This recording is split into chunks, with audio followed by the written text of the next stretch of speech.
Hello, hello, hello. How are you? Hello, hello, hello. I'm wearing shoes. Hello, everybody. How's it going? If y'all could drop a number one so I know you can hear me, hear what I'm doing, hear what I'm saying, you know what I mean, you know what I mean. I hope everybody's doing well. We are going to be continuing on with our little read through of the whatchamacallit. Oh, we got ones. Thank you, Casey, Squinting Cat, Kath, Sherry Torre. What's up? Miss Emily, it's good to see your name. I hope you're feeling okay. Everybody send some good vibes to Miss Emily. She is a little bit under the weather today.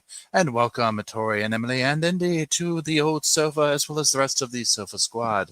Thank you for the number ones. So, y'all, we are going to be continuing on with the reading thing. Now, I want to say a couple of announcements before getting started, especially for people who are on the replay. So, Megan Boswell trial is underway. They're doing jury selection. They are supposed to start with opening statements, obviously, as soon as that's done. What we will be doing is we will be doing streaming it as much as we can, and then I'm going to try and get to the trial. I've got some stuff going on that's come up, pardon me, but I'm going to be trying to get there next week. Maybe this week. It depends on obviously when they go, when the trial starts. But we're going to be doing like random day streams and stuff like that with it. And then obviously recaps and catching up with it in the evening time. But just know that that's going to be coming down the pipeline. So we'll be doing that. So we're going to see what we get through in this document today. But like, for example, pretend that they start tomorrow, whatever, and we have to start covering that. We'll get to this again later and whatnot. That's what I'm trying to get at. Good Lord. So that's it. Now, for those that are just joining with this is what we're doing. We have started reading that lawsuit. The lawsuit is against Jodi, Hilderbrand Connections, Ruby Frankie, a couple other people. And this essentially is just another guy who's sitting here and saying, you know what? I don't like what y'all did. I'm coming after Connections, and he's spilling the tea on their methodology. It's a RICO Act thing. It's pretty salacious, but again, we knew that. If you've been following it and whatnot. So, yeah. Also, I've been getting news that Sarah Boone has, hey Shayna, hey Down Under, that Sarah Boone has done another letter. So I just went and to the My Orange Clerk, and I see that her case is now on appeal. So I guess it's back to being open, and the letters are coming through and whatnot. So brace yourselves, okay? Also, I know that Tanika's 2 Cents has another channel. You can not Google it, but you know what I'm saying, like YouTube the name, or search it is what I'm getting at. Good Lord, search it. She does stuff and covers a lot of like those documents that is kind of behind the scenes type stuff or whatever. So she's really good at it and really good personality. So check her out. And then again, I'll cover the stuff as it comes through and whatnot as well. And some of those, the appeal stuff. Sarah's always lurking in the background, right? Hey, wait, hold on. Down Under says they filed it to the 9th Circuit. There isn't a 9th Circuit. Oh, I love that. I love every bit of that. Love every bit of that. Can I help y'all? Please hold. Here we go. It's playtime. Pardon me. I'm trying to clear my throat. So I'm going to pull up the document, and we're just going to start reading through it. We'll talk and, go over it as we go.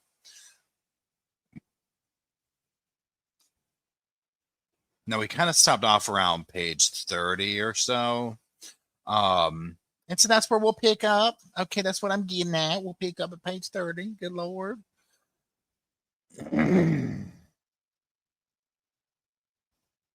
Down Under says it's not the typical letter. It's typed up, and she wants. Does it look like a lawyer letter, Down Under? Because I think. Let me go look at it real quick. I've got it pulled up over here. And the Circuit Court of the 9th Judicial Circuit Court in Fort Orange County. Oh, wait. Am I looking at the right thing? Correspondence from clerk to defendant. And then this. Notice of inquiry. This is on the 27th. Filed in the Circuit Court. Comes now pro se. The last entry docket cases is appointed to be appointed appellate attorney without positive concern. Please advise the appellate court. Sarah Boone. Sarah Bear is true carpet concrete. Sarah Boone. Order appealant. Okay, I'm just looking at this. Judge's fire. Orange County Clerk of Court. Maybe all these just came up, I guess.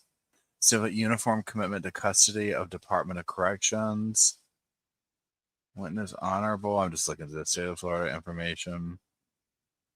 Oh my God. I mean, I'm still shudder when I think of Sarah Boone. Okay, now let me get back to y'all real quick. Yeah, there's a few things on here. So yeah, I'll go back over them. So let me get over to my little page here. Oh, and let me make this bigger for y'all. Hold on. For those that are kind of looking as we go. Okay. So we're at G. The longevity of the enterprise and the number of its victims demonstrate that defendants knew their actions were unlawful, vile, and dangerous. Yes, those are 3 keywords here. After Hilderbrand and Frankie's arrest, many individuals have publicly explained how the enterprise victimized them as well. These reports are strikingly similar to the torture Hilderbrand and Frankie inflicted upon victims 1 and 2, and similarly, Savage's abuse of plaintiff and their minor daughter. The enterprise has been continuously defrauding and abusing individuals for at least 15 years.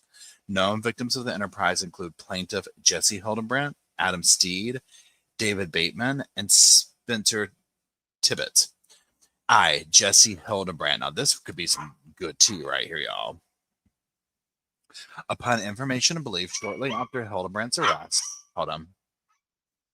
Bo, honey, let's leave your brother alone. It's okay. He can play. Bo is very upset that Luke has something. Hold on, let me go get him. Hold on, sorry.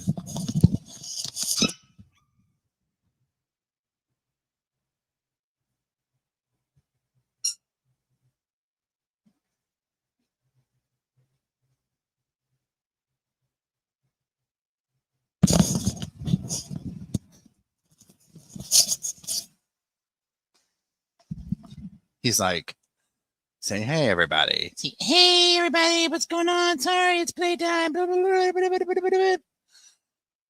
Okay. So where are we at? Okay, so Jesse Hilderbrand. Upon information and belief, shortly after Hildebrand's arrest, Jesse described to the media the extreme abuse and torture they endured as a minor child 15 years ago at the hands of Hildebrand, which is strikingly similar in nature to the torture of victims 1 and 2. Upon information and belief, Hildebrand abused and tortured Jesse, who is known to use they/them pronouns to bring them into truth. Upon information and belief, Hildebrand's abuse and torture of Jesse included restraining them with duct tape, blindfolding them, isolating them for up to 12 hours a day, forcing them to sleep outside in the snow, physically pushing them, telling Jesse that it was dangerous for them to speak with other people, telling Jesse that Hildebrand would recruit agents who would report back if Jesse had broken any of Hildebrand's rules. Hildebrand falsely accusing Jesse of being addicted to adult activities, pornography, and self-pleasuring.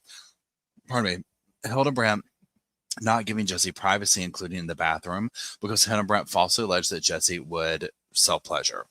Upon information and belief, on one occasion, after an instance in which Jesse attempted to escape, Hildebrand pulled Jesse out of bed by the hair, blindfolded them, tied their wrists and legs, and started driving. After arriving at an unknown location, Hildebrand began screaming at Jesse, accusing him of manipulating other people to think that something was wrong. I mean, can you imagine? Okay, just real quick. Can you imagine growing up in that, or even just being looked after or whatever? Any level of trying to reason with the insanity, like literally, because that story right there, if you followed this case, is literally what we heard. This is like Jodi's MO with anyone, but especially kids. Like this is just all standard Monday through Friday 9 to 5 stuff with Jodi, right? It's like ain't nothing to see her. This is just her day in, day out when it comes to kids. It's just it baffles me. Okay, let's keep going. And I'm just trying to imagine like that first instance that you would have, like, well, hold on, well, wait a minute, I didn't do blank, or like trying to have any level of reason. You already know, right? You already know how that's going to end. I mean, we've seen it. Okay, so upon information and belief after this incident, Hilderbrand drove her vehicle into a mountain with Jesse on the floor of the vehicle and coerced Jesse to run up and down the mountain for 6 hours. Upon information and belief, Hilderbrand placed individuals at the bottom of the mountain to surveil Jesse to ensure they did not escape. Upon information and belief, typically during the day, Hilderbrand would take Jesse to work with her and require Jesse to stay isolated in a small closet the entire day. On one such occasion, Jesse had an opportunity to escape. Jesse did so and sought protection for a time at a homeless shelter. Hilderbrand did not report Jesse as a missing child or make any other attempt to locate her minor family member. Jesse's experience is highly similar to victims 1 and 2. Adam Steed. Upon information and belief, Adam Steed is a victim of the enterprise. Hilderbrand was professionally disciplined in 2012 for abuse she inflicted on Steed, her former patient. Now, for those who are kind of new or question whatever, this is the guy who a lot of people know is like the first public face that came out with these allegations and whatnot, say when this all popped off, right? So this is one of the first, like, oh my gosh, kind of situations of she destroyed my life up one side and down the other. Okay, so that's who we're talking about here. Okay. Where are we at? In 2012, Hilderbrand was professionally disciplined by the Utah Division of Professional Licensing for unlawfully disclosing information about a patient. The individual is identified as John Doe and DOPL documents. Upon information and belief, Steed identified himself as the individual who reported Hilderbrand's professional misconduct. Upon information and belief, NBC News confirmed Steed's disclosure by reviewing a DOPL complaint naming Steed, reviewing therapy notes from Steed's sessions with Hilderbrand, and reviewing other documents relevant to the professional misconduct. Upon information and belief, Steed and his now ex-wife saw Hilderbrand for counseling services through Connections for 9 months in 2008. Steed's experience is yet another example of the enterprise's fraudulent and unlawful scheme involving the provision of fraudulent services through Connections. Steed said, "We came there for marriage counseling and she pulled us into her corn marathon." Oh my God. Can you imagine? Upon information and belief, instead of providing legitimate counseling services, Hilderbrand immediately diagnosed Steed with a adult activity and pornography addiction, even after Steed stated he did not have issues with either. Upon information and belief, Hilderbrand also insisted that Steeds needed to triple down on the amount of therapy sessions they were purchasing through Connections for the financial gain of the enterprises. I can hear her now. Buddy, you want your family back? You're going to have to triple down on this, buddy. I mean, honestly, y'all, I cannot.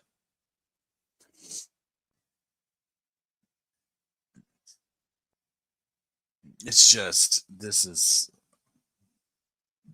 her. I mean, I'm glad they're hitting her on these financial RICO acts and like this kind of thing, because this is exactly what this is.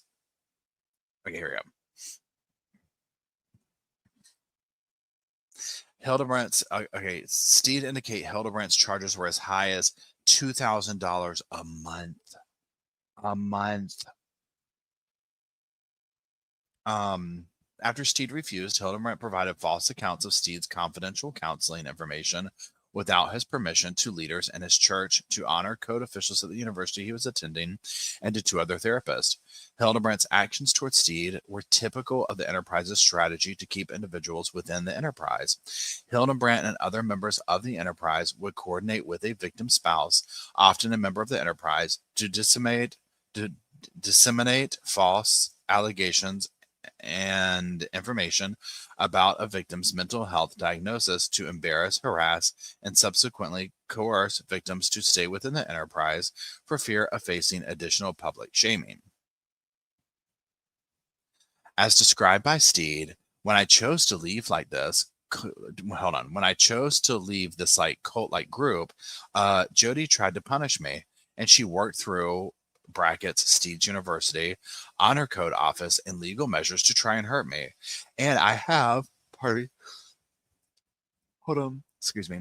And I have the emails between my ex-wife and brackets Hilderbrand, planning out all the stuff, talking about what the real issues in our marriage were, and them evolving and that into something drastically different with allegations that would totally destroy a life. I had to come forward because when I heard they were doing the same thing to those little kids that they did to me to hide their crimes, it was totally predictable. Upon information and belief, when Steed refused to continue paying Hilderbrand exorbitant service fees through connections for the benefit of the enterprise and to treat non-existent mental health issues, Hilderbrand conspired with Steed's now ex-wife to falsely accuse him of sexually abusing their small child. Upon information and belief, Hilderbrand instructed Steed's ex-wife to send an email with a list of demands of what Steed had to do to avoid divorce, which included remaining in the enterprise, paying the enterprise thousands of dollars per month for fraudulent, unnecessary services, and a requirement that Steed could not see other therapists. I mean, this is crazy. And she had them doing it. She had them doing it. Okay? I cannot. Okay, here we go. Hold on. Upon information and belief, as a result, Hildebrandt's false claims to these organizations and his ex-wife Steed lost church privileges, was temporarily suspended from his university, and suffered a divorce. Steed stated, "My family got destroyed. My life got destroyed." I mean, yeah. Upon information and belief, Hildebrandt also attempted to restrict Steed's access to his children. Steed reported that once Hildebrandt began meeting with his now ex-wife, Hildebrandt made her falsely believe that she needed to protect the children from him. In her stipulation with DOPL, Hildebrandt admitted that her disclosures of Adam Steed's confidential information was detrimental to Adam Steed and not in his best interest. Hildebrandt also admitted that her conduct was unprofessional as defined by Utah law and violated her ethical responsibilities. Among other professional sanctions, Hildebrandt stipulated to having her license placed on probation for 18 months for her ethical violations relating to Steed. Dave Bateman. Upon information and belief, Dave Bateman is another victim of the enterprise. Upon information and belief, in 2019, Bateman sued Hildebrandt in excess of $300,000 in damages. See second amended complaint and jury demand, Bateman versus Hildebrandt. Upon information and belief, Bateman was CEO and majority shareholder of a large software company in Utah. Upon information and belief, Bateman and his now ex-wife sought marriage counseling through Hilderbrand.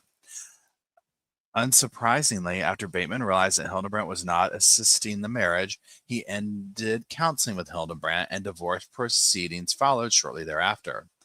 As with what happened with Steed and plaintiff, Hilderbrand attempted to destroy Bateman's life because he would not accept the enterprise and Hildebrandt's methodology.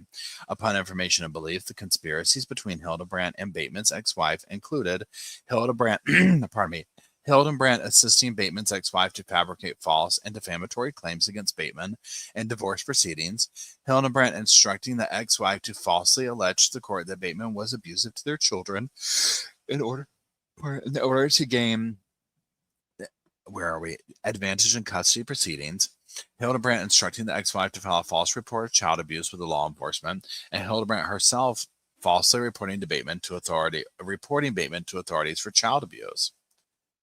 And to think that she ended up she's doing the very thing she was accusing people of doing. Literally the very thing. That part, it just throws me over the edge. And I guess this too, like where she gets all of these people to like split up in their marriage, do all this stuff, do all these things to get the husband. And I'm like, is she that good of a brainwasher? Because I mean, like when I'm listening to this, I'm like, these couples seemingly really hate each other. Like, you know what I'm saying? Like, or maybe because I'm trying to imagine a couple going in and then like what happened to where it turns into this level of like vileness, or you know what I'm saying, like anger. I don't know how to really express that, but it just seems like, I don't know, it's just weird. Okay, here we go.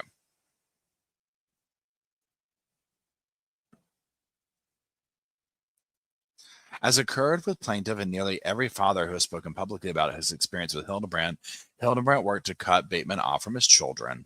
I'm gonna get rid of reading the upon information and belief things. That part's sending me. At one point, due to Hildebrandt's unlawful tactics, Bateman was completely cut off from his children for 3 weeks. Spencer Tibbetts, number 4.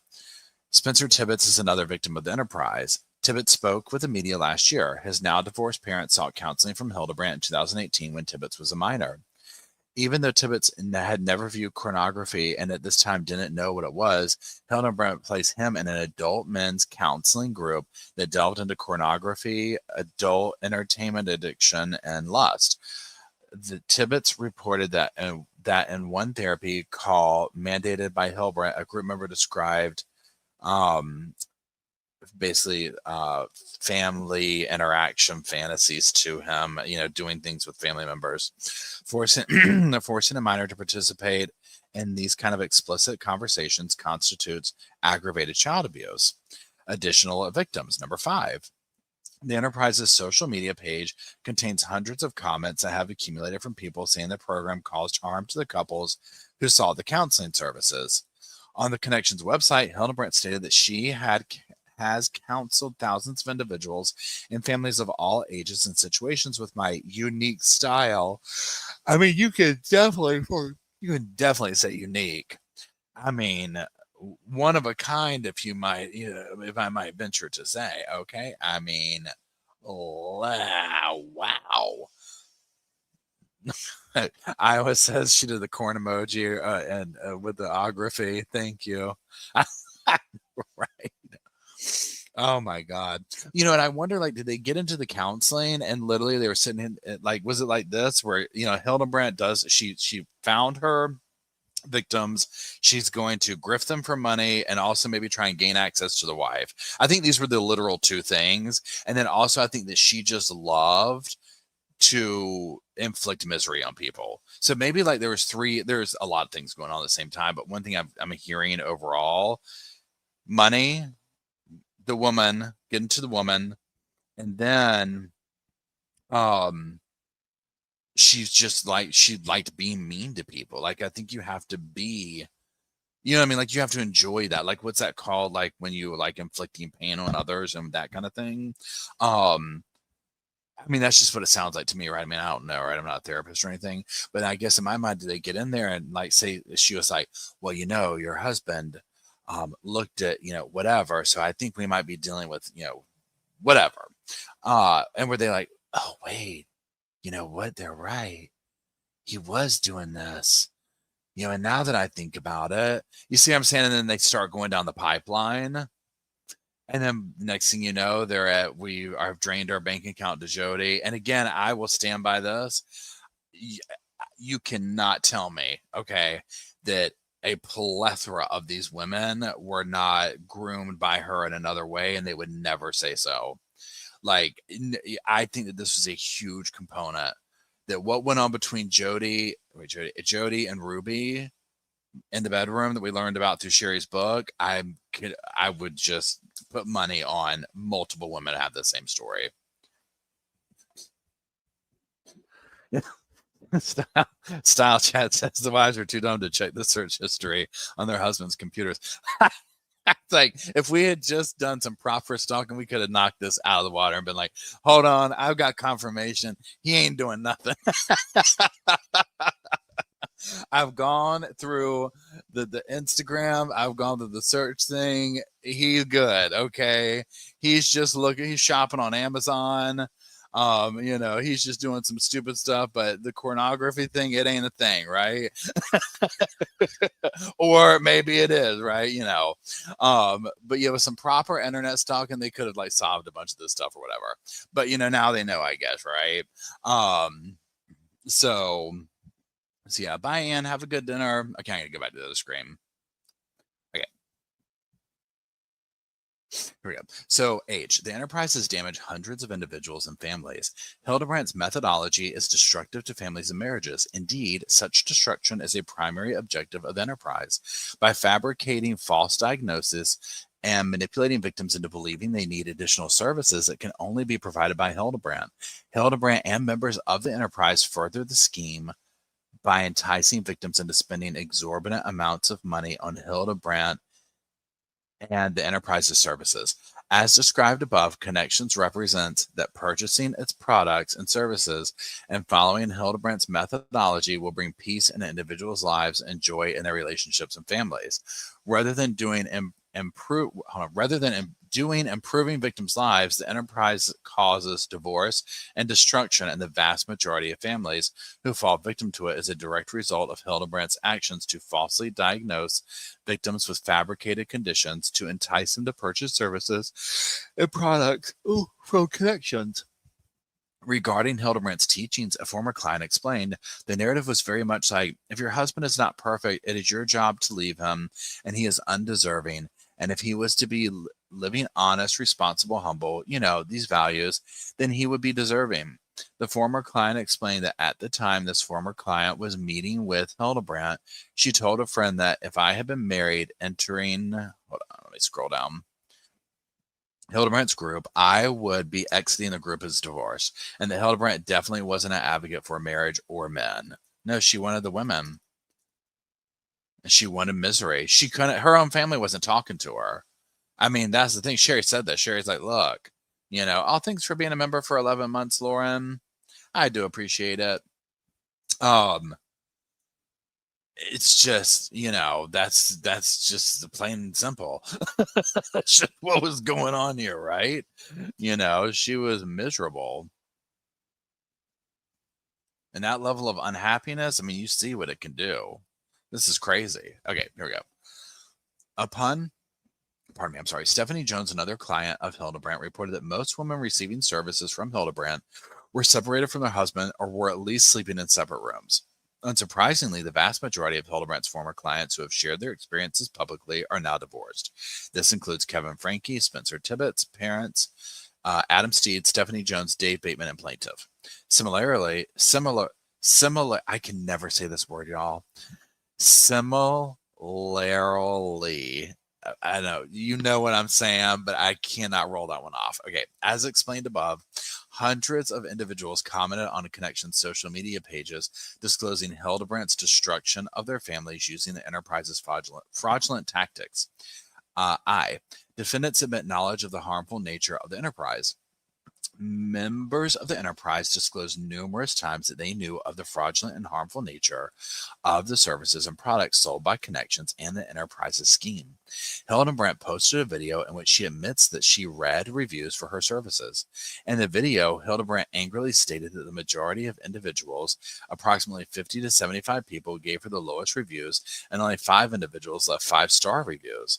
In the video, Hilderbrand angrily related how individuals are mad with her services and then leave a 1-star review. Hilderbrand mandated that her customers and followers leave 5-star reviews.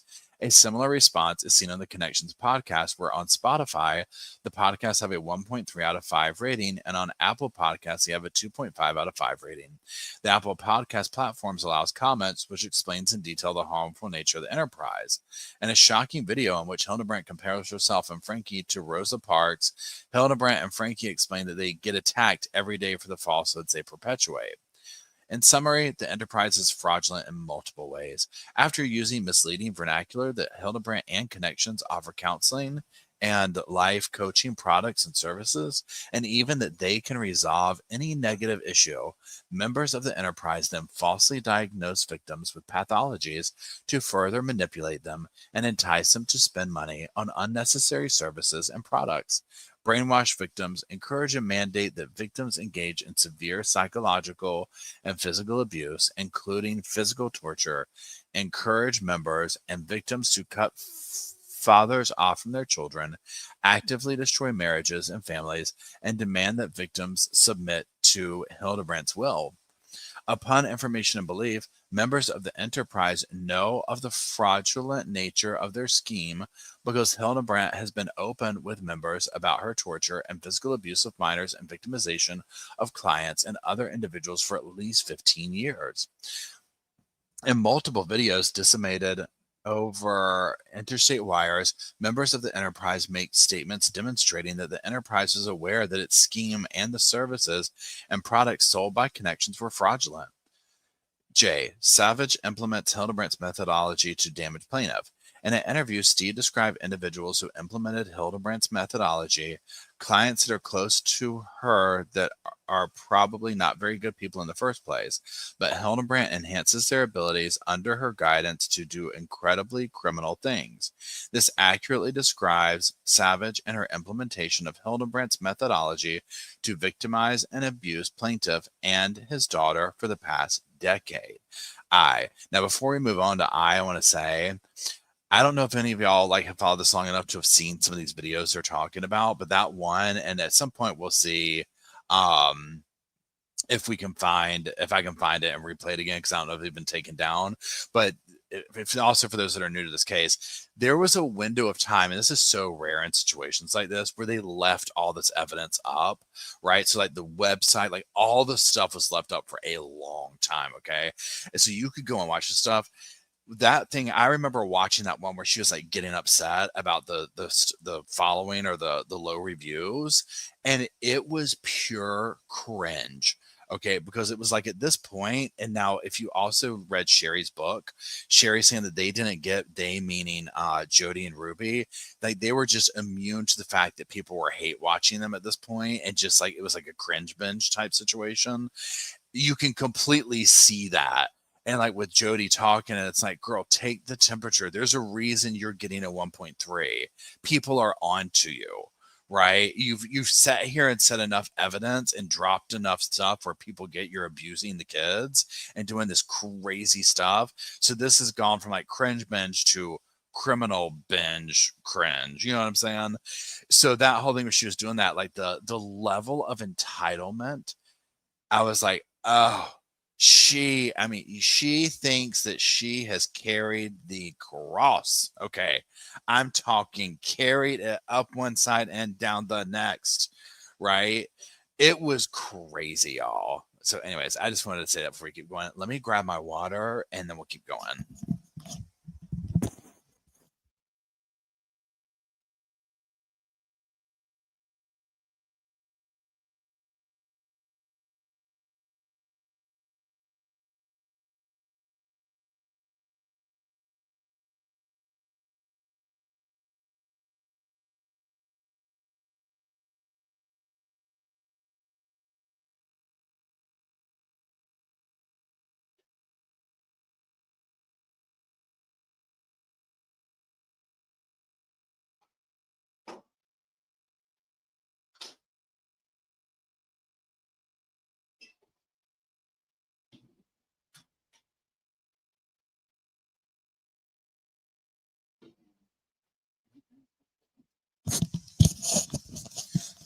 Okay, sorry, I was dying over here. Okay. Okay.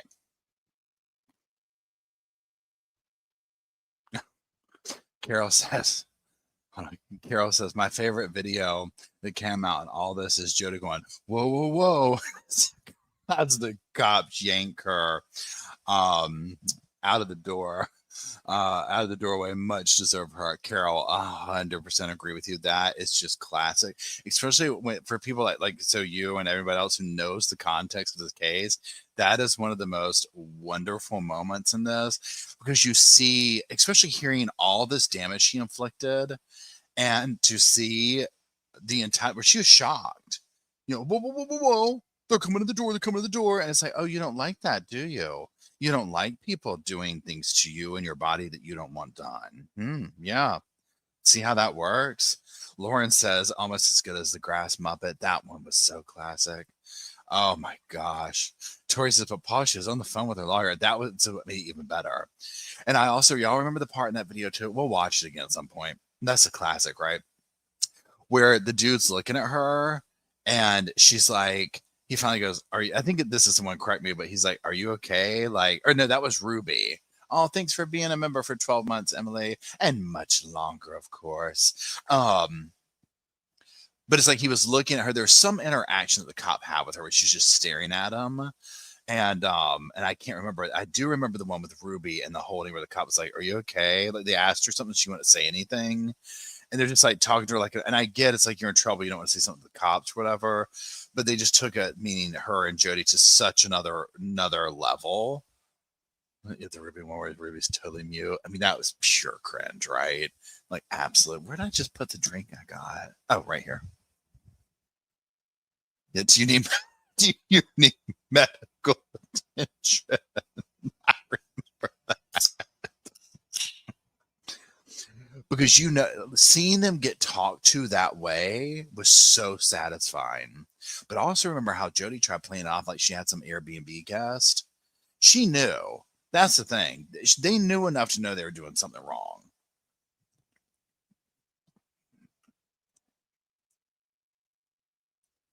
Okay, here we go. So, pardon me. Savage has been an ardent. Okay, wait, hold on. Let me reread this. Here we go. So, Jay.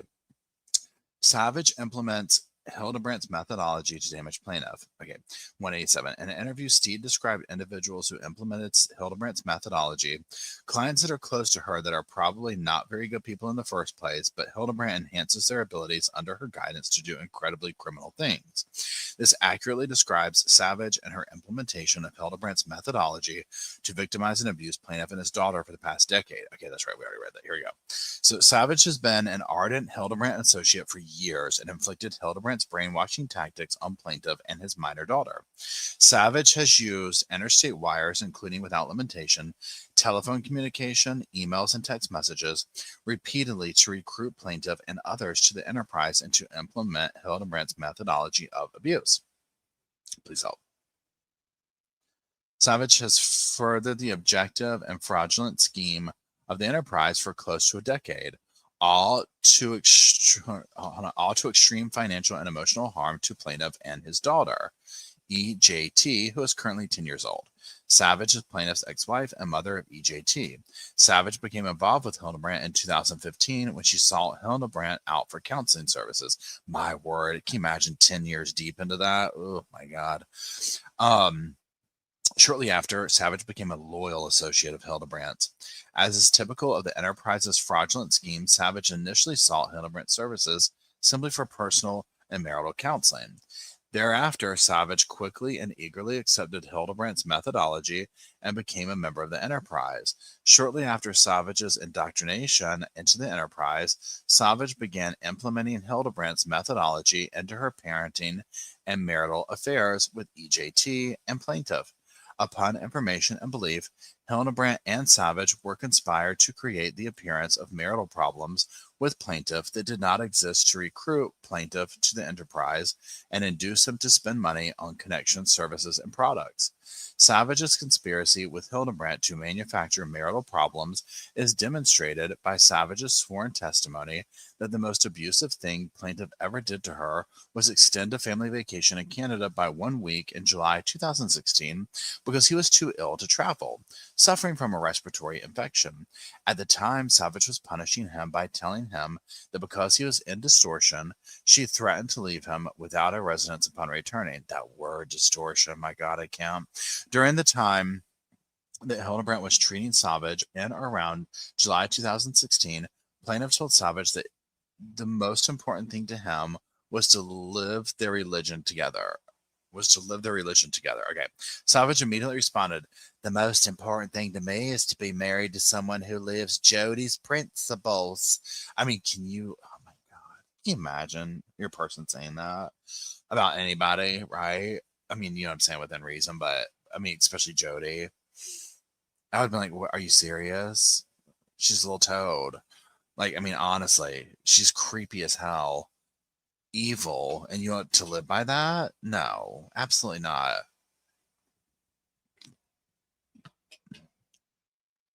Okay.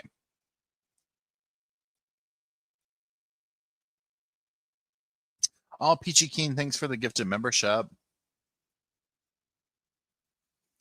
Danielle says immediately divorced. Bye. I know.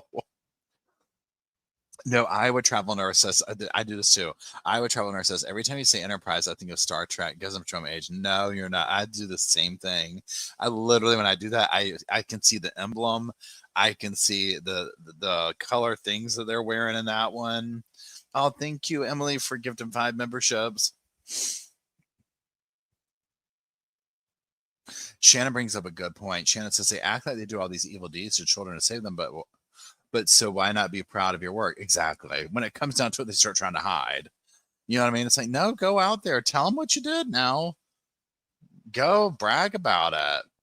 Next Generation was good. My dad used to watch Star Trek, and I'm talking like from when I was young, it was, you know, the original, right? And then the Next Generation and so on and so forth. I forget where it kind of fell off at. It was really ahead of its time for like some of the concepts they talked about. Anyway, let's just keep going. Okay.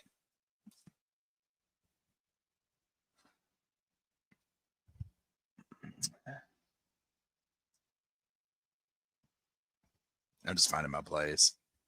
Here we go. In 2016, plaintiff objected to the amount of the couple's money Savage was spending on the enterprise's services and products through personal counseling and related written materials with Hilderbrand and connections. Savage responded that she was willing to spend all their money on the enterprise. The willingness to contribute endless funding to the enterprise is consistent among enterprise members. During the course of their marriage, Savage spent approximately $5,000 of marital funds on services through connections, including without limitation counseling sessions with Hilderbrand, which were around $200 per individual session and $100 per month for group sessions. Honestly, and that sounds terrible, they made out okay for just $5,000. I literally thought it was going to be $50,000 with the price tag that we saw in some of the stuff and the level of grifting that she was doing. I mean, that's sad that my first thought was, oh, that's all she got you for was $5,000. I mean, that's cheap compared to the other people, right? I mean, this is crazy. This is crazy. Can you imagine having that money to just blow on Jodi Hilderbrand? She couldn't spend it fast enough on that horrid house of hers. Okay. Not that it would make a difference if it was like tastefully appointed or something, right? But regardless, the house represents the like what's behind her eyes. You know what I'm saying? Let's keep going. Savage met with Hilderbrand individually, weekly, or bi-weekly. Upon information and belief, Savage has at times directly influenced the Connections Coaching Instagram page, at least on one occasion, providing her an accurate account of a situation with plaintiff in order to further the efforts enterprise to induce victims and members to spend money on connection services and products to the financial benefit of the enterprise. Savage pressured plaintiff to attend and pay for instruction at Connections with the enterprise. At this time, Hilderbrand and Connections established a direct relationship with plaintiff, which in turn established a duty for Hilderbrand and Connections to inform plaintiff of material facts that would impact the relationship and the advice provided to plaintiff and Savage by Hilderbrand and Connections. Plaintiff felt he was being led into a cult, and upon researching Connections, discovered Hildebrand's prior professional and illegal misconduct.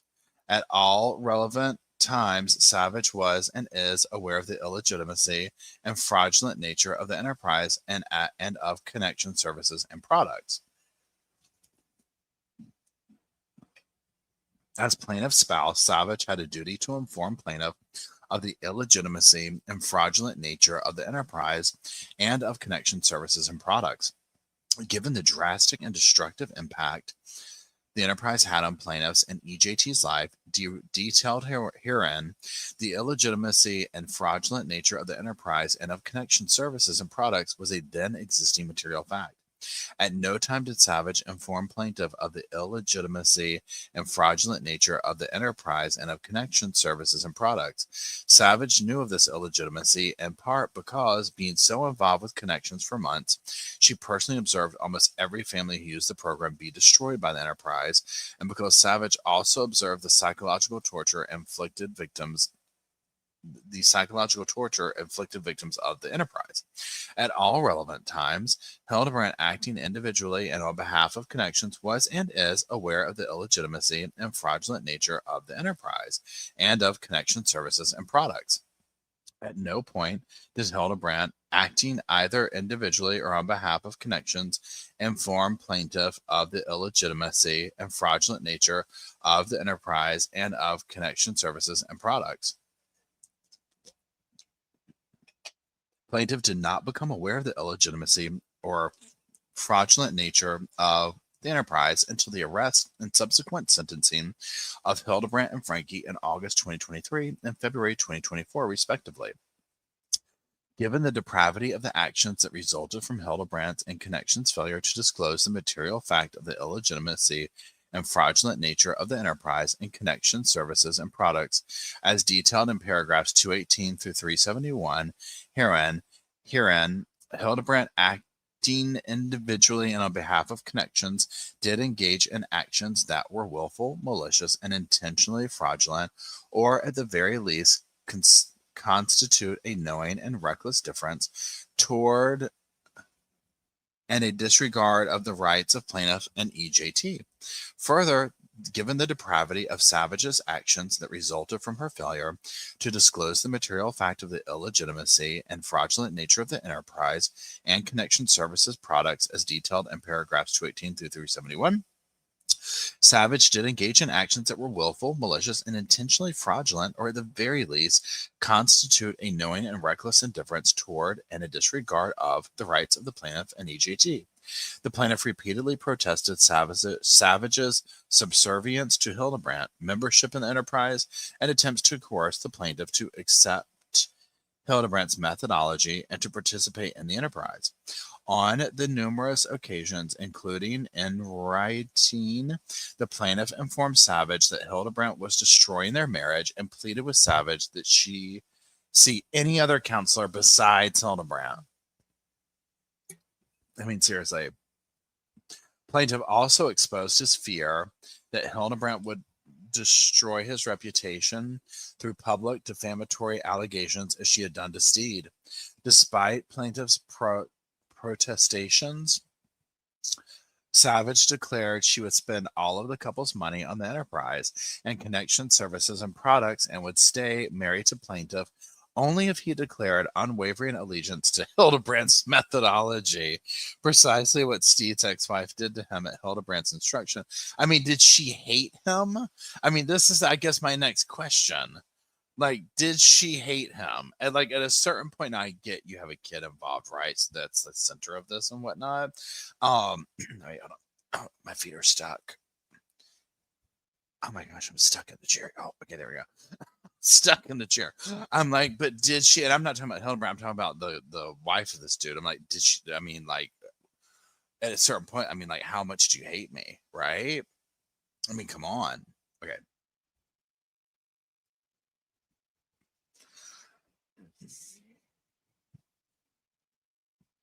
There we go. Savage admitted to the plaintiff that Hilderbrand told her that the plaintiff was addicted to pornography, despite Hilderbrand never having met the plaintiff or spoken to him. Upon information and belief, Hilderbrand instructed Savage to scan plaintiff's laptop without his knowledge to find pornography. Okay, now here's that she's she's doing a little research here. Hilderbrand was like, now this is what you do, okay? You go press Control F and you start looking for these words. She was writing it down. She's like, Control F. Okay, now what else do I do? Go look at his Instagram followers. Who's he following on the Insta, on the grams? Okay. So here we go. I already read that. Around February 2016, Savage searched the plaintiff's laptop without his knowledge in an effort to interfere and or interrupt the plaintiff's lawful use of his computer technology, implicating criminal conduct under Utah Code section that listed the plaintiff's computer was not marital property. The plaintiff purchased the computer before the parties were married. Savage admitted under oath, I did scan the plaintiff's laptop. Savage did not find any evidence of pornography. Even with no evidence the plaintiff had viewed pornography or otherwise had a pornography addiction, Savage insisted that the plaintiff pay for and attend Hilderbrand's 12-step program for addiction through Connections or she would divorce them. I mean, this is what I'm talking about. Like, why?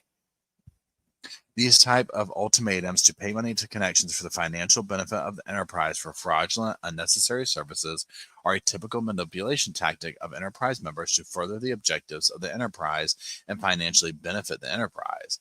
Savage claimed that if the plaintiff was not addicted to pornography, he must be addicted to something else. There's got to be something in there. I mean, and half of it, it's like, I think part of it is this, is she was wanting him to almost like this, almost like, I'm trying to keep up appearances in this Jodi situation. So if you don't go to this, it's going to make me look bad. You know what I'm saying? Like, that to me is like completely what I'm reading into this. So it's like, if you don't go, I'm going to look bad. You better get in there. You're addicted to something. We're going to find something on you.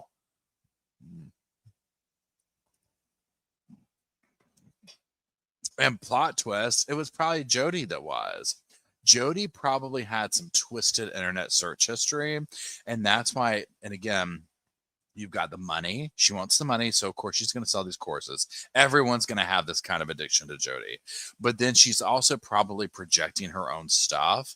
And so it's like, she's like doing this own thing. And that's why everybody is doing that. Yes, Style Chat says, what if he was addicted to his wife? I mean, that's literally what I was thinking too. I was like, yeah, he's got an addiction to like this kind of like, what do you call it? Like, I want to be treated badly or whatever. Yeah, Jenny brings up a good point. Jenny says, I couldn't imagine turning my life partner and best friend as easily as Jodi got the wives to turn. That's what really seems fascinating to me, is where I'm like, now if somebody went in, they were having like true, like, say all this evidence was there, like, oh, I found like all this crazy stuff on his computer, he's cheated on me 10 times, I'm trying to keep it together for the family, like legitimate concerns in America, you know what I'm saying, like legit, like, we need to work on this. Okay, now that doesn't justify what Jodi did specifically, but this level of the ultimate is like, look, if you don't come to family counseling with me, we got to split because A, B, and C has happened.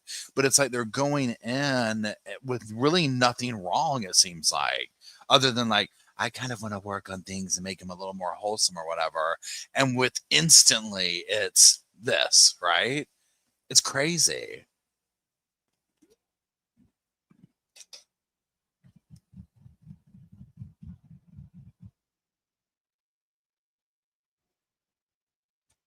Okay, where did I stop at? Let's jump down to double I.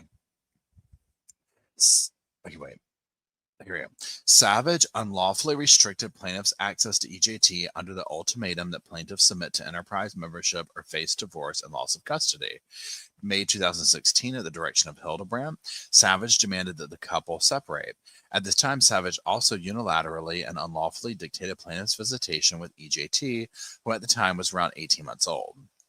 That's just so sad. My God, such a wonderful little age, and she's pulling this drama. Okay, the time Savage afforded to plaintiff with EJT was substantially less than the statutory minimum parent time guaranteed under Utah Code section it listed off.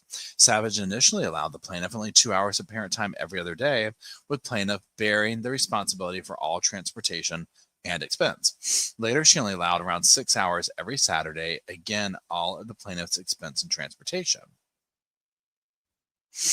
In May 2016, when Savage unlawfully restricted the plaintiff's time with EJT and then demanded that she and the plaintiff separate, Savage provided plaintiff with ultimatums designed to either financially enrich or further the objectives of the enterprise to comply with or otherwise face divorce. Savage's actions demonstrate her commitment to the enterprise and her implementation of Hilderbrand's methodology. Specifically, Savage made the following demands on plaintiff, all aimed to either financially benefit the enterprise or coerce the plaintiff to join the enterprise. A, this is going to be pure cringe, I just know it. Attend the Connections 101 class to learn principles of truth in a group setting. Here, Savage attempts to coerce the plaintiff into spending money on the enterprise's fraudulent services, thereby attempting to financially enrich the enterprise. B, experience godly sorrow for every neglecting and abusive behavior. Be able to articulate what godly sorry means and describe what your godly sorry has felt like for every abusive behavior. Hilderbrand and other members of the enterprise conspire to coerce husbands to falsely confess to abuse in order to cut them off from their children. Here, Savage conspired with Hilderbrand to coerce plaintiff to falsely confess to abuse so that he could see his daughter and avoid divorce. C, find and utilize a sponsor, and be able to identify and eliminate pride, manipulation, and codependent and controlling tendencies. Here, Savage utilizes Hilderbrand manipulation techniques to ascribe plaintiff with a non-existent pathology to coerce him into spending money on fraudulent enterprise services. Such pathologies include addictions and alleged abuse that plaintiff never exhibited or engaged in, including a control addiction. Identify the harmful behaviors you experienced in your family of origin and emotionally damaging behaviors which are current within that family. Also prove to me by your action that you will sever yourself from these behaviors and lifestyles. Here, Savage implemented Hilderbrand's methodology to isolate the plaintiff from his family and thereby make it easier for Savage to manipulate plaintiff into enterprise membership. July 2016, and one of the many instances in which Savage used interstate and or foreign wires to further the enterprise's fraudulent objectives, Savage demonstrates her commitment to the enterprise in an email to the plaintiff. Mike, what I hear you say is, the bad Mike is dead and the good Mike is in full swing. I will hold you accountable for your behaviors to align with what you are saying. If you are where you say you are, you will be willing to step into the truth and stay there. Partnered with God, I will be the judge of where you are. And although I am so hopeful about what you say, your behaviors will be the real manifestation of it. When you come home, I hope you are prepared to show me in your actions you are in real recovery. I mean, cannot roll my damn eyes hard enough, y'all. I mean, honestly, y'all, I mean, literally, the narcissism in that. Imagine this is what I always wonder with these people. I'm like, do y'all like sit around just like watch TV and like eat a bucket of ice cream at some point? Like, or is things this deadly serious 24/7? Okay, like the level of seriousness about every single thing is just like, chill. You know what I'm saying? Like, chill. I mean, come on. You know they don't do chill stuff. Like, there's never a moment like that. I mean, and the way she's talking about, like, I got to go back and read this part right here. Hold on. Partnered with God, I will be the judge of where you are. Girl, get down off the cross. We need the firewood. Okay. I mean, this is the blasphemy about this. Okay. And I don't even know enough about this. No, if I should be saying blasphemy is the word for it, but that's what it feels like. I mean, anyways, let me keep going. Okay. I keep going on here. Let me get off of my own cross. Right. Okay. Savage's communication demonstrates her adherence to Hilderbrand's methodology and her implementation of the enterprise's tactics to manipulate victims into enterprise membership to further the fraudulent financial scheme of the enterprise. Savage implies that plaintiff must be saved from distortion through punishment to be in truth, as defined by Hilderbrand. Savage alleged that plaintiff had a non-existent addiction that could only be absolved by purchasing services and products through connections.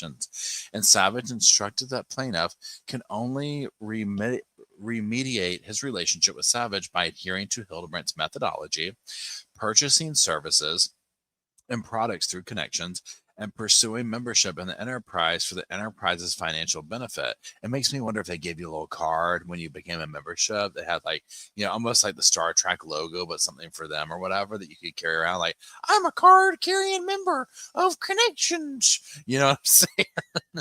Okay, on or around September 5th, 2016, the plaintiff's mother invited him to Arizona for her birthday and Labor Day. Using a tactic of Hilderbrand methodology, Savage told plaintiff that seeing his mother would be abusive and that he could see EJT if he did not see his mother. I mean, the level of this manipulation. Plaintiff decided to stay in Utah to see EJT, and Savage told plaintiff that she was proud that plaintiff did not see his family. Ultimately, Savage did not allow the plaintiff to see EJT and ignored his communication and request to see his daughter. Y'all. Savage unlawfully dictated limited parent time between plaintiff and EJT until mid-September 2016, when she unlawfully and completely deprived plaintiff access to EJT. Specifically on September 17th, 2016, Savage illegally and completely restricted plaintiff access to EJT. Over the next week, the plaintiff texted Savage multiple times asking to see EJT, repeatedly informing her that her behavior violated his and JT's legal rights. Savage nonetheless continued to completely restrict the plaintiff access to EJT. As a result of Savage's unlawful behavior, the plaintiff was unable to be with EJT for the weeks, necessitating plaintiff seeking emergency legal relief to regain access to his daughter. At one point during this time, around September 17th, 2016, Savage texted the plaintiff the following in yet another implementation of Hilderbrand's methodology, necessitating the infliction of pain. Michael, I can imagine how hard this is. It must be very frustrating and painful. In October 2016, after Savage unlawfully prohibited plaintiff's access to EJT, the plaintiff filed for divorce and an emergency injunction to protect his parental rights. When Savage learned that plaintiff was preparing for divorce, she again weaponized Hilderbrand's methodology and manipulation tactics against the plaintiff. Specifically, Savage pled with him multiple times, saying she would do anything to save the marriage.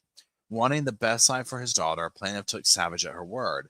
Plaintiff informed her that he was willing to reconcile if, among other things, the couple took to their church leadership for guidance instead of Hilderbrand and the enterprise. Savage agreed. The next morning, Savage, after meeting with Hilderbrand and at Hilderbrand's instruction, rescinded the agreement. I can't imagine why. Savage claimed she would not meet the plaintiff's reasonable request about eliminating the enterprise's influence on their lives, including discontinuing financial payments to connections for the financial benefit of the enterprise because her girls needed her, meaning she could not abandon her fellow female enterprise members. See, that's what was going on. She had these little friends she was trying to live up to.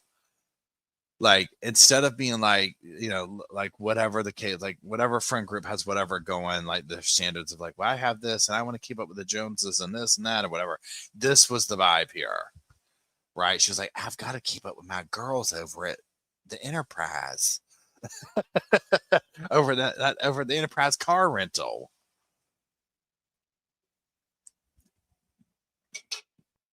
Okay. Where are we? Oh, here we go. Through Savage's walkback of the agreement, Savage demonstrated unwavering commitment and loyalty to Hilderbrand, the enterprise, and its fraudulent scheme. Around this time, Savage also coerced plaintiff to meet with a social worker, Ted Juron, under the threat of divorce. Savage confirmed under oath that she threatened plaintiff with divorce if he did not attend counseling with Juron. At Savage's insistence, on September 22nd, 2016, the plaintiff met with Juron. Shortly thereafter, around September 28th, Savage threatened plaintiff that if plaintiff did not consent to the disclosure of his records from his meeting with Juron to Savage, she would not permit plaintiff to see EJT. I mean, I mean, at this point, it's like, dude, you're gonna have to divorce her and go to court over the kid. Okay, that's just, I don't know what else to say. Upon information believed, Hilderbrand instructed Savage to utilize this manipulation tactic to keep the plaintiff attached to the enterprise through Savage and EJT. The plaintiff did not consent to the disclosure of his records from his meeting with Juron. Notwithstanding the lack of consent, Juron knowingly violated the plaintiff's HIPAA rights after this meeting, calling Savage and reporting false information to her, despite the plaintiff informing Juron repeatedly that he was not authorized to discuss the plaintiff's confidential information with anyone. This is insane. This is insane. Okay, please absolutely take these people to court too. Okay, this is crazy. I can't believe this. Okay.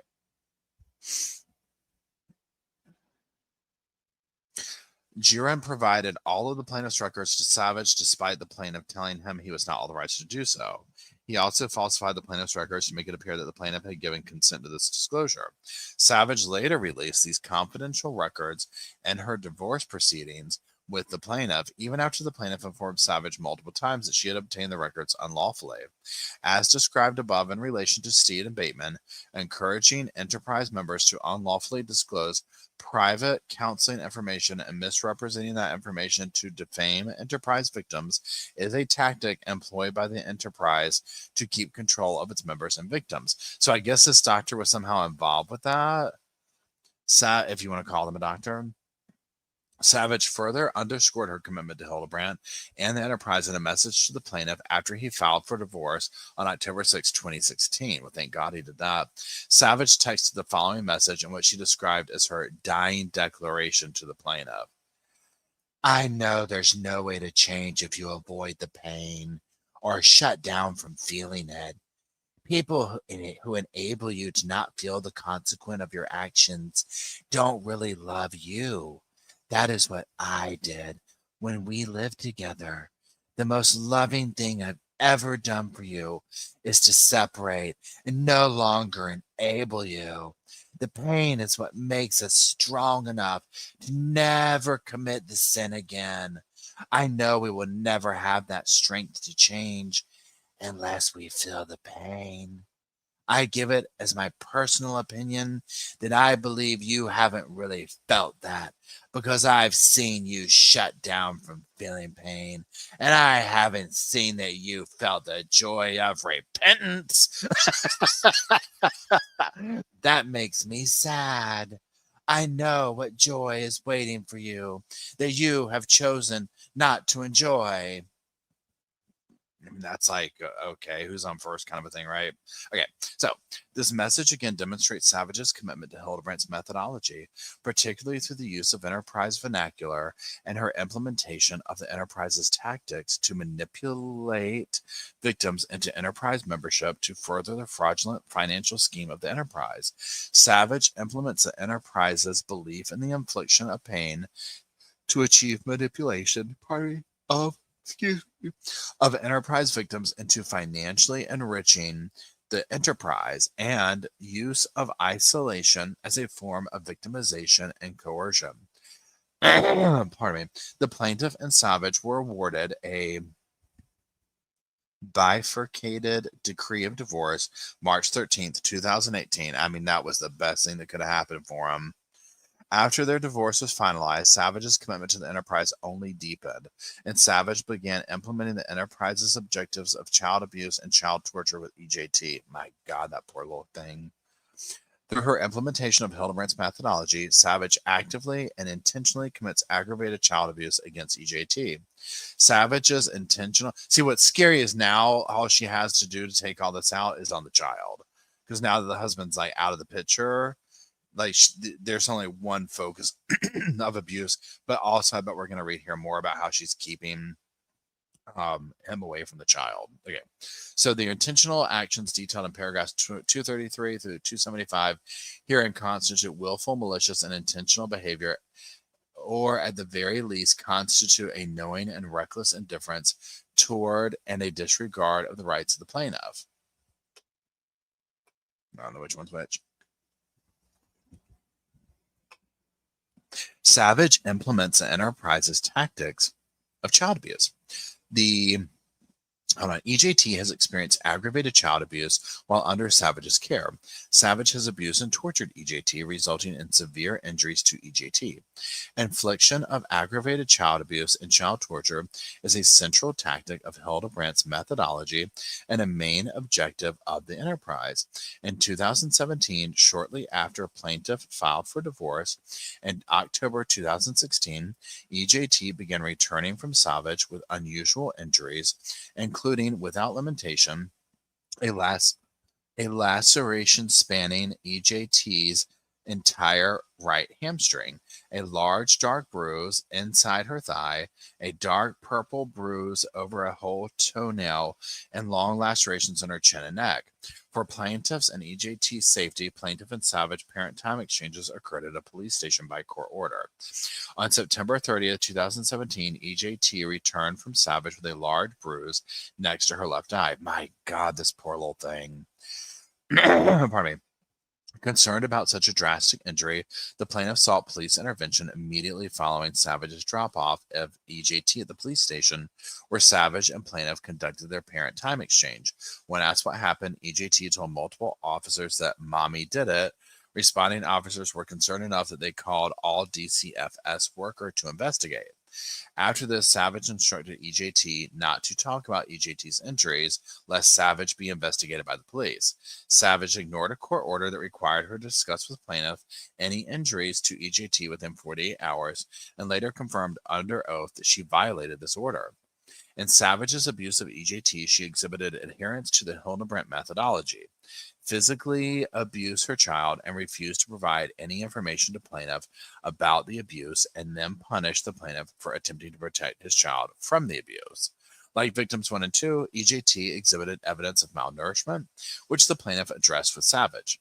On February 2nd, 2018, the plaintiff communicated to Savage, "The past 5 or 6 times I've picked up EJT from you.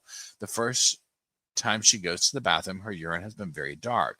Could you please make sure she is sufficiently hydrated when she is with you?" Savage did not respond. In the fall of 2018, EJT sustained bruising under her right eye while in Savage's care. Savage told police that EJT fell on a banister while unsupervised. Dr. Jeffrey Penman, a board-certified pediatrician who later treated EJT, indicated that children are not normally injured near their eye. November 2018, after being with Savage, EJT had a large bruise on her hip with a laceration through it. Later, on November 17, 2018, EJT called plaintiff from Savage's residence in extreme distress.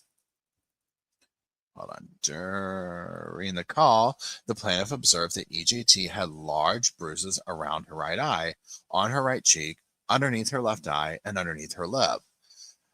Plaintiff immediately requested that Savage allow him to take EJT to seek medical attention to determine if she has sustained a brain injury. Savage refused to allow EJT to see a medical provider, claiming the injuries were not serious. Savage later testified in custody proceedings she may have instructed EJT to tell plaintiff that a mirror fell on EJT. Refusing to allow the victim of child abuse to seek medical attention for their injuries is another tactic of the Hilderbrand methodology, and is akin to the abuse Frankie and Hilderbrand perpetuated on victims 1 and 2. Plaintiff took EJT to see Dr. Penman immediately after EJT returned to him. Dr. Penman observed the injuries on EJT's face, and plaintiff showed Dr. Penman pictures of the recent injuries to EJT's hip. EJT told Dr. Penman that she injured her hip falling on the sidewalk, and she injured her face when a mirror fell on her. Dr. Penman reported EJT's face and hip injuries to DCFS because the explanations were inconsistent with the injuries. I mean, how many injuries is this little girl going to have? I mean, come on. Upon information and belief, the DCFS contacted Savage about EJT's injuries. There were numerous inconsistencies between Savage's explanations of EJT's injuries and Dr. Penman's professional assessment of EJT. Savage told DCFS that the cut underneath her lip was a rash. Dr. Penman said that the rash on her chin was too linear to be a rash. He said it was an abrasion. Savage told DCFS that she only had one bruise on her right side of her face, and Dr. Penman said that the right eye actually had a bruise above and below it. Savage told DCFS that she received the cut on her lip by falling from an ottoman onto a jewelry box.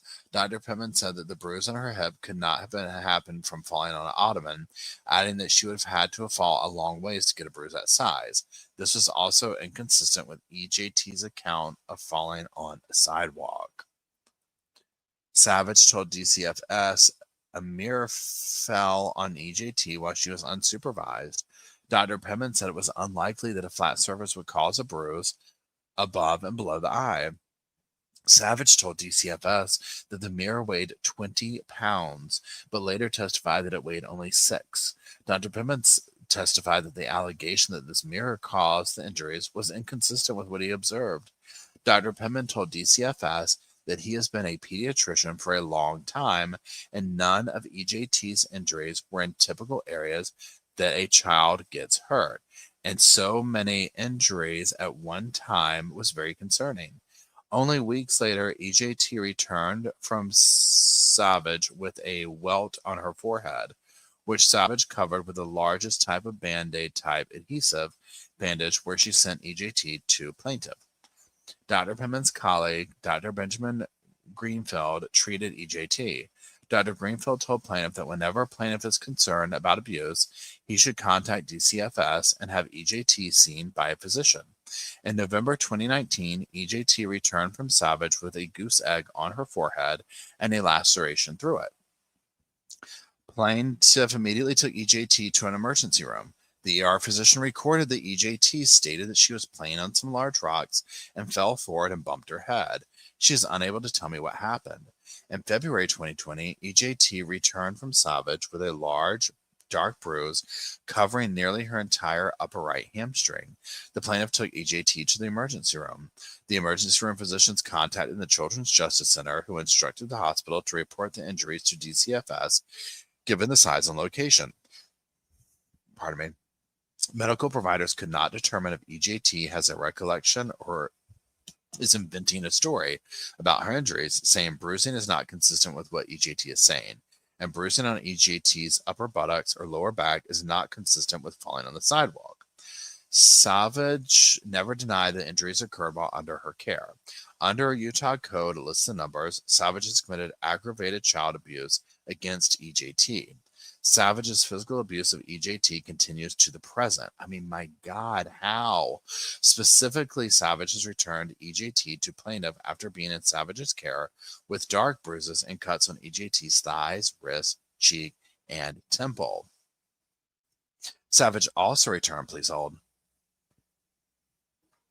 EJT to plaintiff after being in Savage's care with a severe sunburn, which is particularly relevant and alarming given Frankie and Hilderbrand's torture victims 1 and 2, involving prolonged and forced sun exposure resulting in severe sunburns. Oh, you know that's what they were doing. Further, immediately after plaintiff informed the domestic court post-appeal of Savage's egregious domestic conduct, Savage returned to plaintiff after being in Savage's care with a large bruise on EJT's cheek. Upon return from being in Savage's care, EJT was acting strangely, including hiding in her room and crying while not providing a credible account to plaintiff regarding why EJT was so sad. The plaintiff later discovered that Savage physically assaulted EJT after Savage's domestic conduct was revealed and blamed EJT for its disclosure. Because of this emotional and physical abuse of EJT by Savage, for years EJT adamantly objected to returning to Savage from plaintiff. EJT would cry, scream, and hide in plaintiff's home in order to not return to Savage. EJT would claim that she hates seeing Savage. My God, you know that was just heartbreaking having to take her back. When EJT was a toddler, she would cry and be so inconsolable that at times Savage either called plaintiff asking him to talk to EJT or return to the drop-off location for him to calm EJT down. At other times, EJT would attempt to hit Savage and scream at Savage at the top of EJT's lungs, demanding that Savage leave. This reaction by EJT is similar to the reaction recorded in Frankie's journal of victims 1 and 2 and correlate to the Enterprise's instructions to its followers to physically and emotionally abuse their children. Now, what we're going to do is when I get to this section here, 324, we're going to knock it off for this evening, because this is I'm starting to this is pretty heavy. Okay, so 322. The plaintiff did not understand at the time the injuries occurred. Hold on. At the time the injuries occurred, that physical abuse and torture of children are encouraged by Hilderbrand and the Enterprise, including Savage, and are just two of many ways that Savage conducts the affairs of the Enterprise. Plaintiff was unaware of the illegitimate, fraudulent, and harmful nature of the Enterprise until the arrest and subsequent sentencing of Hilderbrand and Frankie in August 2023, February 2024, respectively. Savage's intentional abuse of EJT and plaintiff detailed in paragraphs 277 through 323 herein constitutes a willful, malicious, and intentional behavior, or at the very least constitutes a knowing and reckless indifference toward and a disregard of the rights of EJT and the plaintiff. Wow. Oh my gosh. Y'all, I cannot. Okay. Here's the thing. I mean, so in reading it in black and white and just going down a list, boom, boom, boom, boom, boom, boom, boom, right? It's Imagine what the emergency room people are thinking. And I mean, I guess the whole time I'm reading this, I'm like, at what point can we take the child away from her? Like, how much documentation do we need? You know what I'm saying? And then you hear the child's reaction going off, and of course they're like, "Oh, that's devil talk. That's the devil trying to come out." It's like, no, that's a kid's reaction or anyone's to being subjected to this abuse. How? I mean, literally, like when you start hearing this, like, "Oh, I fell on this. A mirror fell. I hit the sidewalk. I did this." Blah blah blah blah blah. No, this is not. This is completely abnormal. This doesn't happen. You know what I'm saying? Like, no. And just steadily just going, that's what she's not going to even deny. Or what am I trying to say? I'm talking about Savage, the mother or whatever, just going along with us. The Orange Rose brings up a good point. They say, yeah, I just don't get it. In other cases, they take the kids for no reason. I know. Literally, this is the thing.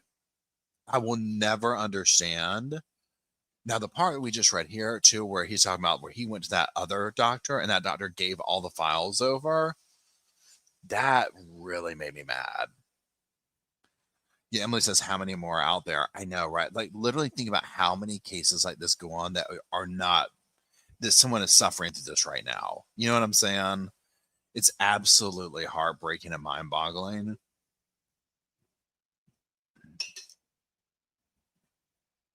Sandy says, pardon me, my daughter didn't get that many injuries for years, and she had epilepsy for years. I mean, exactly. It's just, it's completely, the people at the hospital had to know. They had to know. And just going through the whole thing. I thought they were going to say that the police like worked with the mom to get the dad arrested for it. It's just,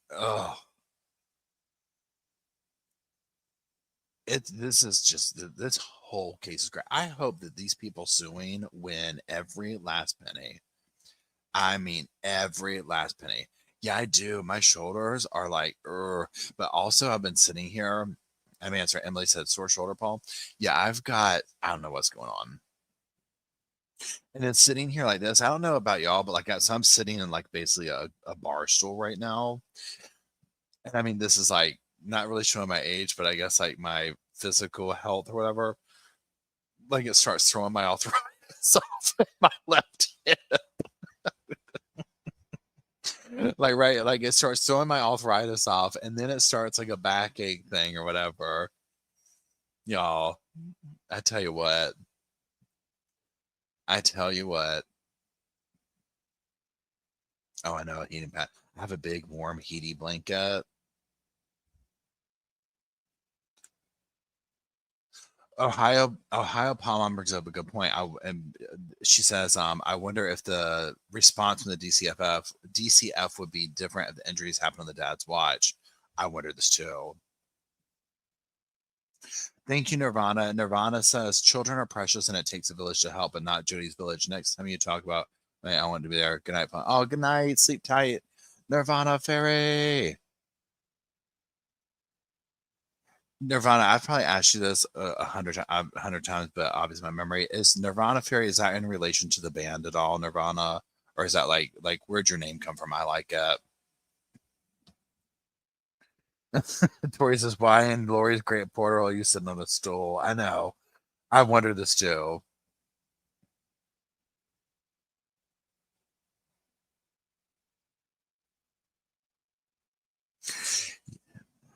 Yes, the band, cool.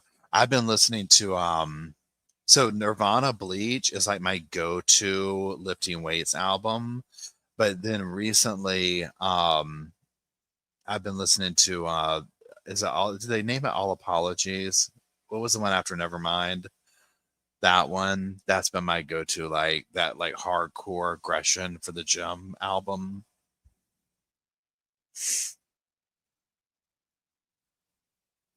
I know. I do have one. It's just not where I'm at.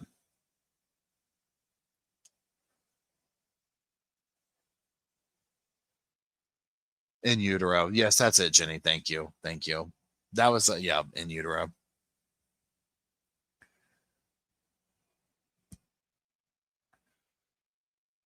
Yeah.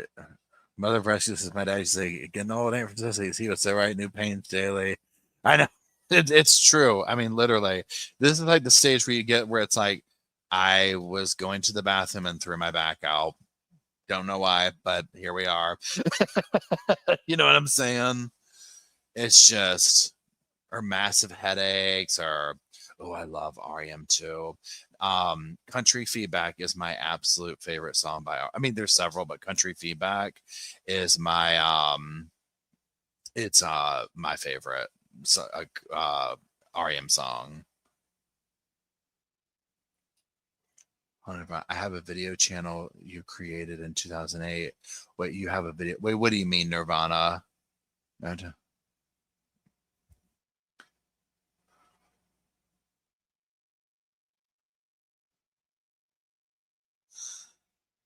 Okay, that's. I was like, oh, that's cool. I'll check it out. Oh God, Sandy, I know. Sandy's top right now in our book club. We're reading the Jean Bonnet book on um foreign faction. It is. To me, I'm still with that one. I'm still like this. I'm like, I thought this was supposed to be checking out the foreign faction thing, but to me it's just completely painting them as guilty, right? So I'm like, maybe that's what it's about. I don't know. It's fascinating. Where did you Country Back by Mine is Find the River's really good. Out of Time is really good. Night Swimming was beautiful. New Orleans, something instrumental, number 5 or something like that. A lot of the REM stuff is just what that the album that's on. What is that? Drive. I can't think of the names of the albums. One with Drive on it. You know what I'm talking about? The one that came after Out of Time. Um, that's a quintessential fall album.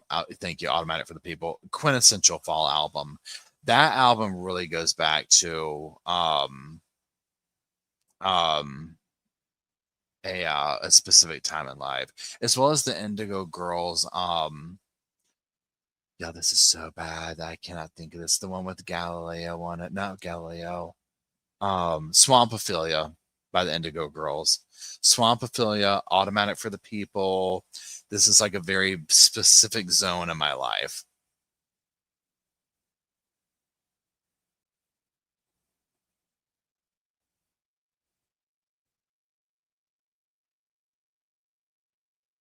Hey, you know all of them, Jenny. Yeah, that's awesome. Your Drive was good. Yeah. I think Michael's site would be cool to have copy with. Andy, did you hear about this one? Oh, yeah, I love it. I have to listen to that now. I've got the memory thing. It's bad. But that's how it goes. We just have, that's why with these cases that we look, um, where we sit here and watch these cases, and you just think about, like, I don't know, you see that these people who get, are killed too early in life, or, you know what I mean? And you see just like the beauty, even like getting older, parts of it suck and whatnot, but it's like you see all the good, bad, and the ugly that you had to experience. And then when we look at these cases, where it's like they never got that chance, you know what I'm saying? And it's like, my God, there were so many good things. And yet, granted, it sucks too, but there's so many things they miss out on. What would that be like? Like, what is that like for your only experience of life to be up until the age of like 10 or 6 or, whatever that we see? Yeah, Depeche Mode is good. Down under says that's not my bad. Get out of bed. That's what I know. Daniel, I love Deception Detective, and he actually commented on my last video. He was like, "Hey, I just put up another video for you." I'm going to make a video. I'm going to go through his stuff because he was like, "Absolutely do it," and do like a reaction video to some of his content on there because I love listening to his stuff. The way he presents his information, pardon me, and um like, I don't know how you say it, but like his tone of voice or the way he speaks, or I don't know how to say it. It's very like, I'm gonna go to sleep, I'm gonna put that on. The Cure, still my favorite. I saw them a couple of summers ago. Robert sounds the same. It hasn't changed. Their new album, amazing. Absolutely. I can't say enough good about The Cure. I know that some people, it's like, oh my God, that's depressing. Whatever. I just think that beautiful, beautiful uh, lyrics and voices and music.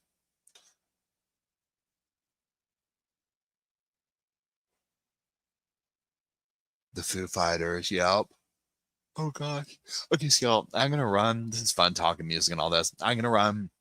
What we're gonna do is we'll probably, depending on what happens with Megan Boswell. So if she starts tomorrow, she starts whatever, we'll fire that up.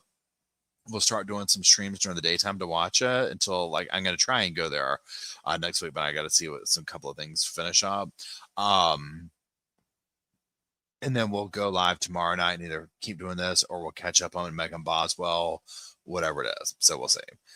Emily, thanks for hanging out. Even though I know you weren't feeling good, I appreciate it. Indy, thank you for hanging out. Tori, thank you for hanging out. Sofa Squad, thank you for hanging out. I appreciate it.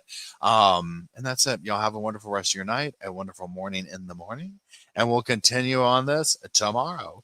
Thank y'all. I love you. Have a good evening.